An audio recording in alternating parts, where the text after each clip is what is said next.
ಓಂ ಶ್ರೀ ಸದ್ಗುರು ಚಿದಾನಂದ ಪರಬ್ರಹ್ಮಣೇ ನಮಃ. ಓಂ ಶ್ರೀ ಸದ್ಗುರು ಮಲ್ಲಿಕಾರ್ಜುನಾಥನೇ ನಮಃ. ಓಂ ಶ್ರೀ ಬಸವಲಿಂಗಾಯ ನಮಃ. ಓಂ ಶ್ರೀ ಸದ್ಗುರು ಬಸವಲಿಂಗಾಯ ನಮಃ. ಶ್ರೀ ಗವಿಸಿದ್ದೇಶ್ವರನ ಪಾದ ಕಮಲಕ್ಕೆ ಹಣೆಮಣಿದು ಇದು ಬಸವಣ್ಣನ ಚರಿತ್ರೆ. ಈ ಜಗತ್ತು ಮೊದಲ ಹೇಗೆ ಇತ್ತು ಅಂದ್ರೆ, ಇದು ನಿರಾಕಾರವಾದ ನೀಲಿ ವರ್ಣದ ನೀರು ತುಂಬಿ ತುಳುಕುತ್ತಿತ್ತು.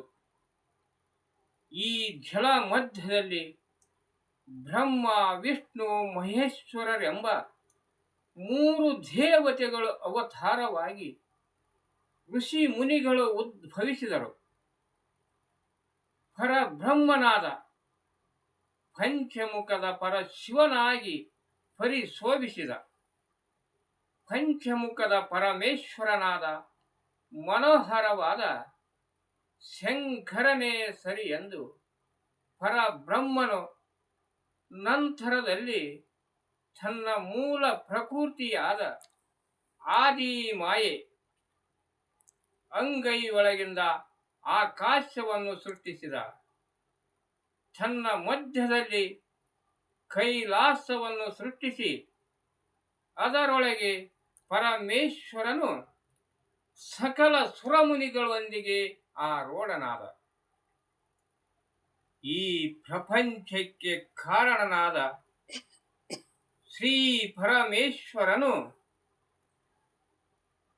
ಪಂಚಮುಖಗಳಿಂದ ಸೂರ್ಯ, ಚಂದ್ರ, ಪೃಥ್ವಿ, ನಕ್ಷತ್ರವು ಉದ್ಭವಿಸಿದವು. ಈ ಪಂಚಭೂತಗಳಾದ ಶಬ್ದದಿಂದ ರಾಮಮುನಿ, ಪಂಚಶೀಲ ಮುನಿ, ಜಾಂಬಮುನಿ, ಕಲ್ಪಮುನಿ ಎಂಬ 5 ಮುನಿಗಳು ಉತ್ಪನ್ನವಾದರು.